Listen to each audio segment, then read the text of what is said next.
Good morning, good morning. Today's Tuesday, so that means tomorrow's Wednesday, which means it's new comic book day. So I spent a lot of this morning thinking about comics, and I decided to spill my brains a little bit. So, to you. Um, Today, we're going to be ranking the Absolute Universe, because honestly, it's all I can think about right now. Absolute Universe, I don't know where your range of knowledge is. Basically, some series are further than others. They did the Trinity, the big three: Wonder Woman, Superman, Batman. Off rip, those were like the introduction to the Absolute Universe. Is basically the evil version of the main DC universe. Darkseid made a universe after releasing himself because he's bigger than death and all this cool stuff and absolute power.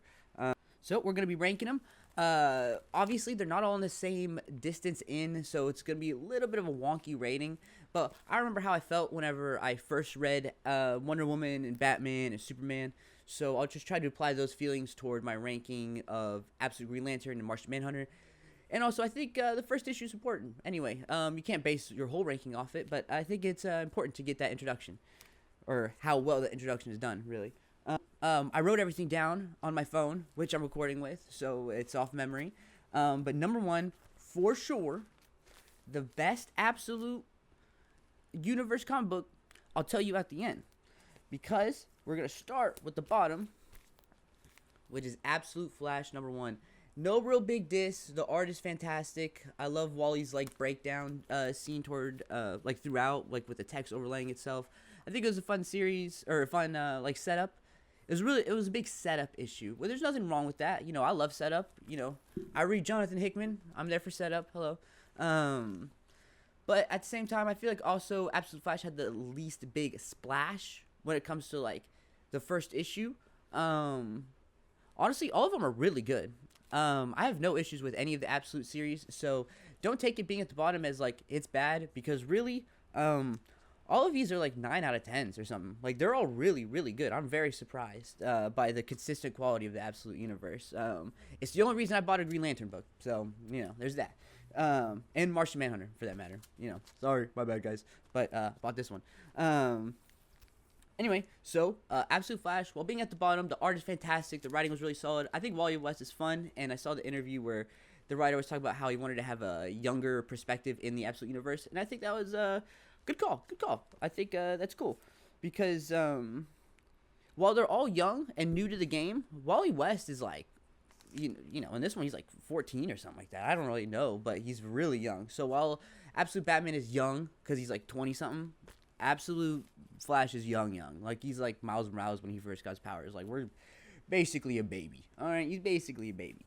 All right, so for my, you know, above the bottom pick, not least favorites or anything, but least favorites, is going to be Absolute Green Lantern. It's very good.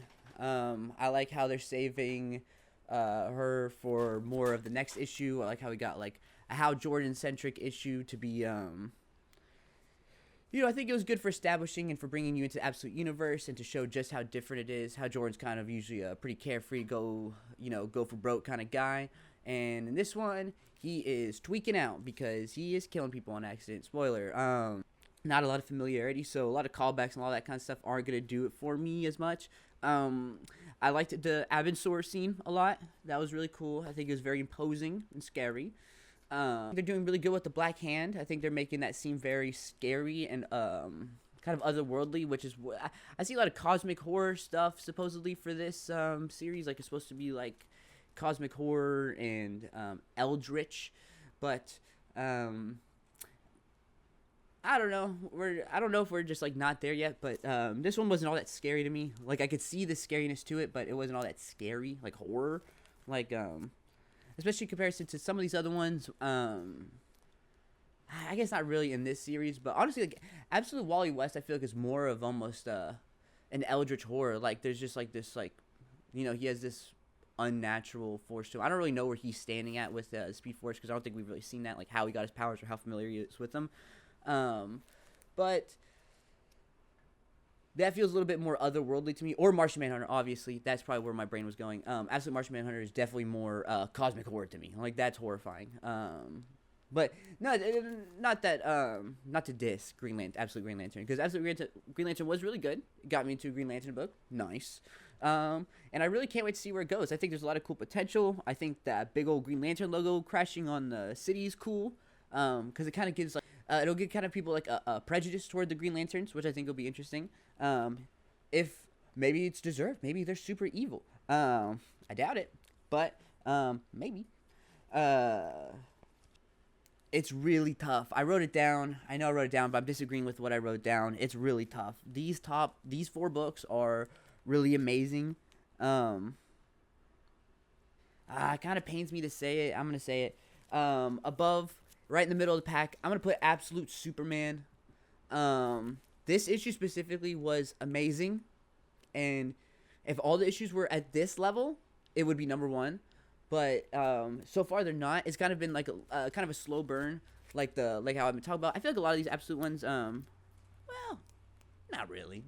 Ultimate Universe is kind of a slow burn, but the Absolute Universe kind of gets into it. But Superman's kind of a slow burn. Nothing wrong with that. Like it. I think the slow reveal of Clark Kent's tragic past has been really good, and I think emotionally it really paid off. This last issue, in issue number 6, I think it really paid off.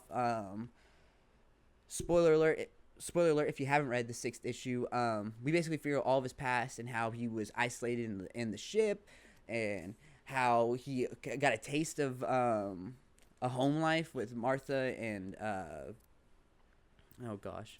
with the Kents. You got a taste of the home life with the Kents. It was very good. The first few issues were kind of not hooking me. Not that they're not hooking me, but just less so.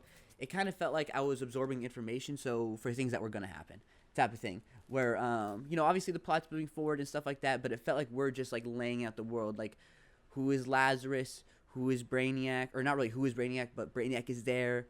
These characters are here. Kind of like laying out the pieces on the chessboard before the game begins, And I feel like the game has begun. End of the first arc, really good. But because, like I said, I feel really bad for putting it in the middle pack, but I'm sure you understand if you can keep it up with the Absolute line. They're all fantastic. So, with that being said, we're halfway through. So, I'm going to set these down. Next up is probably going to be, there's going to be some disagreement with what's going on at the top 3, okay? But have faith. Absolute Batman is going to be number 3. It's super good. Kind of similar situation with Absolute Superman, where if every issue was as good as this one that I'm holding, it would probably be a different story. It would probably be number 1. But they're not. But that's okay, because it's really good. Obviously, Scott Snyder can write Batman. I think this is also a really cool way to have Alfred back. I know, because he's been gone in the mainline Batman comics, if you hadn't known.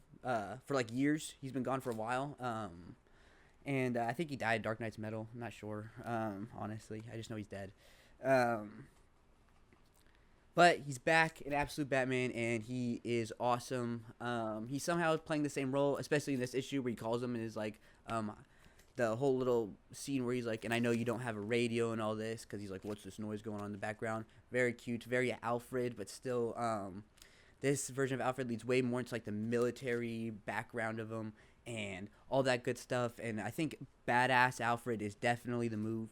I like how young everybody is in the Absolute Universe. Obviously he's not young, but he's not old, so we can see kind of like an aging prime Alfred, which is badass. And just their whole dynamic, I feel like, is really tight. It's kind of got de-emphasized as we've gone through, but other than that, there's a lot of good stuff about Absolute Batman. A lot of chess pieces being set. Same thing as the Superman, where like we see that his mom is alive. We see that the Bat family is gonna probably the Bat family is gonna be all of his former rogues gallery, which I think is great. I've always been sort of a believer that Batman belongs with the rogues gallery in Arkham type of thing, just because of his obsessive nature and dressing up like a bat and all that stuff that crazy people do. Especially in Gotham. So, I think that really covers Absolute Batman. His mom being alive, fantastic. Bat family being Rose Gallery, fantastic. The art is really good. I like how brutal he is. I know, kind of a hot take, I think, but I think it's fun. I don't care. I think it's fun. Rule of cool. There was a weird little there was some weird energy going around about Batman and just how edgy he was for a good number of years, I feel like. And I feel like this one really nails the balance between camp and edgy. Everything is shaped like a bat. He has a big bat axe on his chest.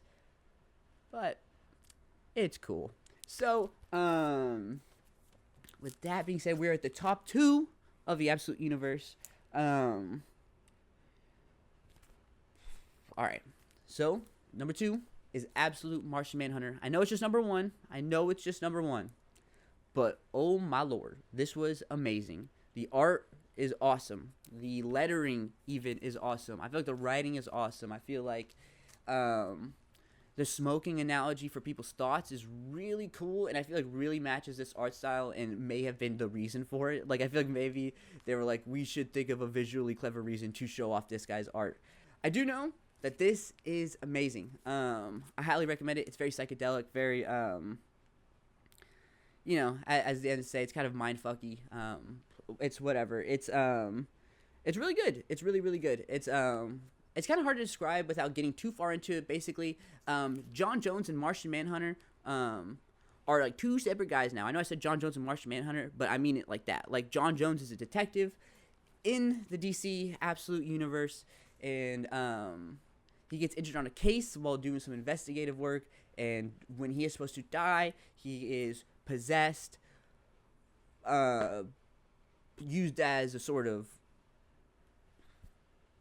chamber, like a genie bottle, sort of. I don't really know the best way to describe it, but there's like basically 2 consciousnesses inside of John Jones, and most of his first issue is him struggling with that, and it seems like even his family's beginning to notice. And I think it's also really cool the fact that him and his family aren't on the greatest terms right off rip. Like, he's already not a great husband and not a great father, and then now he's an alien. He's even more alien. There's a little bit in there where they call him the Martian. They say that he's called the Martian. Very good. Highly, highly, highly recommend. I think this will be a very fun series. It got extended from 6 to 12 issues, so you probably bought it. Thank you. Awesome.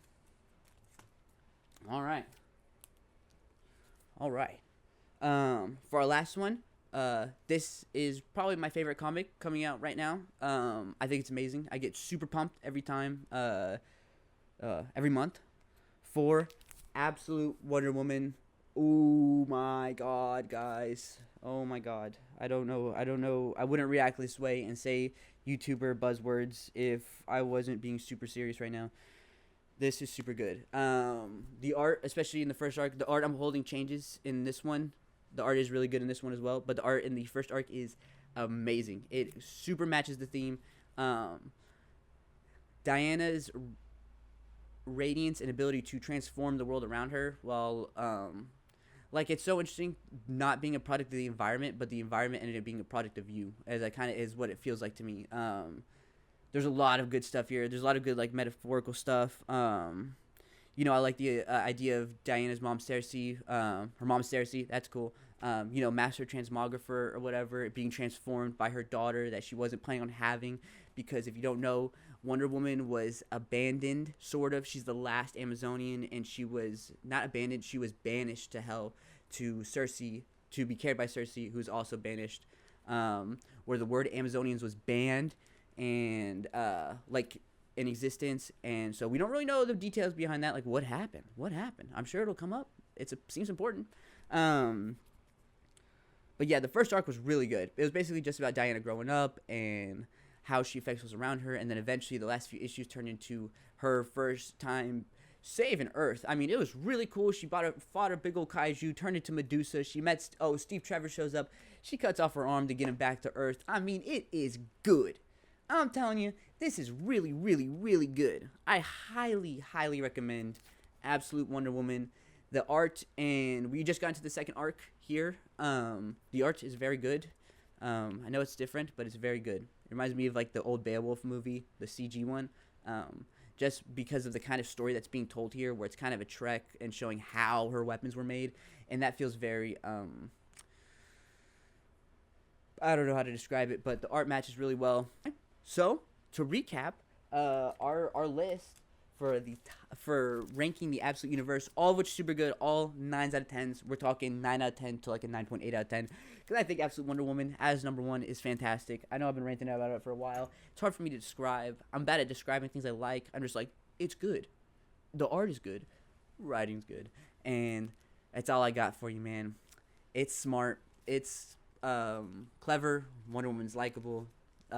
Steve Trevor's likable, even if he's a little bit twinky in this one. He's a little bit twinky, but that's okay. I mean, who isn't in comparison to Diana? You know, what are we doing? Anyway, so then number 2, we are going to go with Martian Manhunter. Super good, super psychedelic, super weird, which is what is great about it. It's super weird and super different, which is what the comic book industry needs. It's what it needs. I know. I read comics. I know what it needs. Next, number 3, Absolute Batman. Really, I'm looking at the next one. This and Absolute Superman are kind of interchangeable. They're both really good. I feel like they kind of match each other's freak. There you go. So next, like I said, Absolute Batman, super good. Absolute Superman, also super good. Kind of both had the same build-up and are now that we're in the second arc, or we're now going to start seeing more personal, kind of classic Batman and Superman stories. Absolute World's Finest, not gonna happen, but you know, maybe. I wouldn't DC, I wouldn't. Next is Absolute Flash, really good. I feel like that's wrong. I feel like next was Absolute Green Lantern. Absolute Green Lantern's really good. I think it's very intriguing. I think it's a very intriguing first issue to the series. I think this is a good place to start, and only good places to go from there. I think a lot of good a lot of good checker pieces being set. I'm overusing the chess analogy. Boom, last one, last but not least, certainly not least, but kind of the least in this situation, Absolute Flash, super good, super duper good, but it goes at the bottom just because I feel like it gave me less straws to grasp onto than the rest. And maybe because Flash is a little bit more popular, so there's you can be a little bit more chill with it. Like, you could be a little bit just like, yeah, Barry Allen's here. Wally West is here. That's cool. And it worked on me, so, you know. But I think that's okay. I think it's a really good first issue. Didn't give me a lot to hold on to and to, like, really, like, there was no, like, substantial thing besides, like, Wally West and just how cool Captain Cold looks.